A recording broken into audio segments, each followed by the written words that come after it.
Waving his hand rather friendly-like, a man approaches. You respond by unsheathing your sword halfway. He laughs. So many are interested in the abandoned remains, so I can't fault you for being so defensive. Look, I'll tell you exactly where it's at. Just some way to the northeast of here, in the forest. He heads off, cackling with laughter. I dunno if I've done good or ill, and that's just the sort of fun I like. Much appreciated. Fattened by treasure from a few battles, goods that couldn't be sold in a village, we continued to wander looking for the abandoned remains. Passing a Greenskin den, I marked it for return. Greenskin weapons were easy loot, and easy loot is a lot of coin. And I, Count Ronald Swan, am a master of coin. No matter how industrious we were here, we were simply wandering lost in the end, however.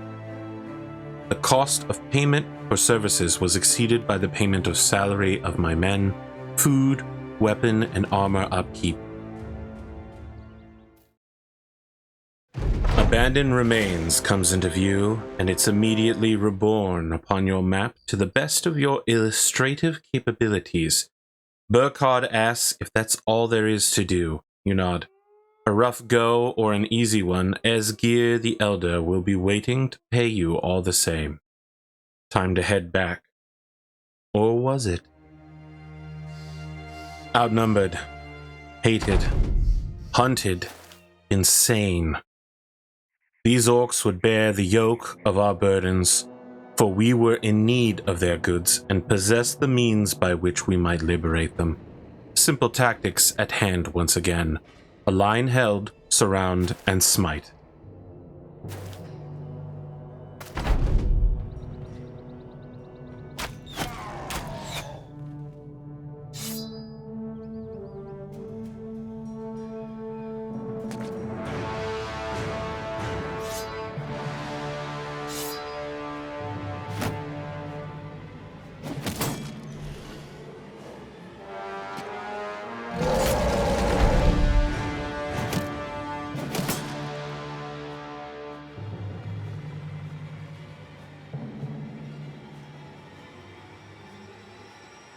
Many would be tempted to counterattack here, to dive at the enemy line, and there are many strategies that would see success through doing that.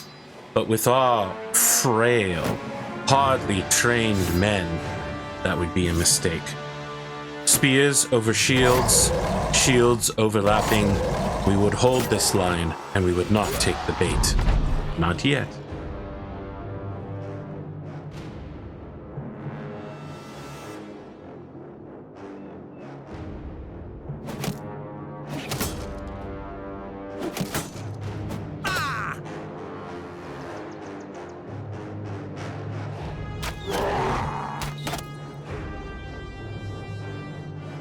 With the grievous injury of our man removing his armor and leaving him nearly dead, the calculus had changed. Saving his life was as good as preserving our reputation and our own lives. The countercharge would begin now.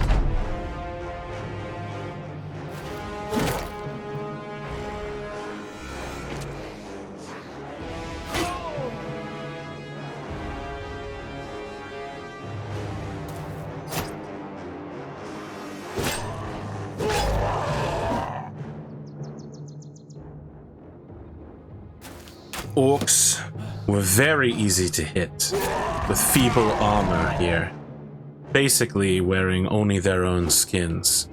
The problem was that they had a mighty pool of health, vitality they could draw from. Our spears made it very easy to hit, but they did not deal anywhere near as much damage as many weapons we could employ. They were a stopgap. Now time came to race. Could we defeat them before they defeated us? Was it the immovable rock or the unstoppable force? We could not allow the enemy to escape. By placing the archer in a position where it might cut off retreat, it would extend their range to snipe the enemy down.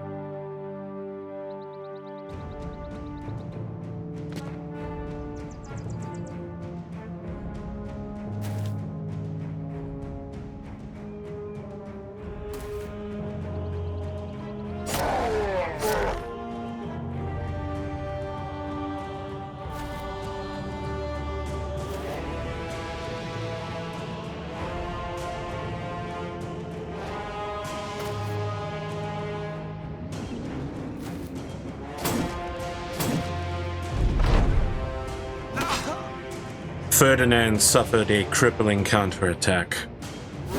His loss was felt by the company, but we were on the hunt and we would not be stopped. Not here, not now, not this close to victory.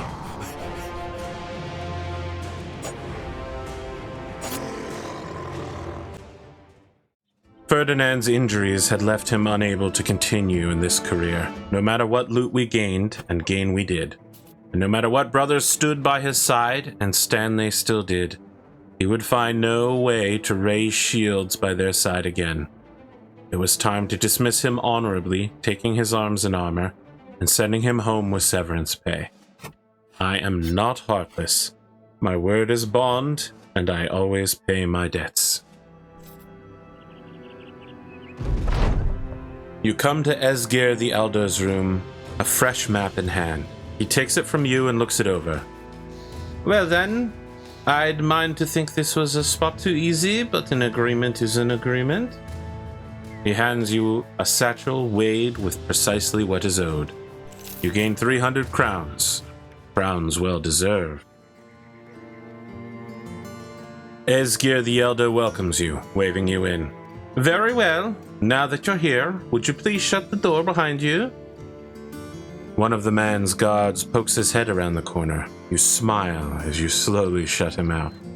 Turning around, you find Esgir the Elder walking toward a window. He stares out as he talks. I need something. You'd say, well, you don't need to know what it is. I need this something delivered to a fellow called Randolph the Councilman. He's waiting for it in Hague. It's important that it actually gets there. Important enough for an armed escort for a day of travel, which is why I'm turning to you and your company. What say you, mercenary? Let's talk money. He nods. You look able, so I am willing to pay quite a bit. You are to receive 130 crowns when the contract is done. Our strategic planning had paid off. We needed time to heal, but still needed coins to operate. A milk run between close villages would get us both.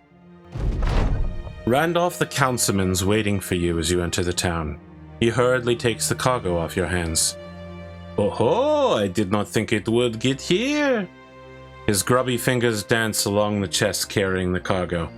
He turns around and barks an order to one of his men. They step forward and hand you a satchel of coins. You gain 130 coins. Crowns well deserved. Our treasure and orcish weapons were in need for a market, and we needed the coin to expand our hirings and our selection of arms and armor.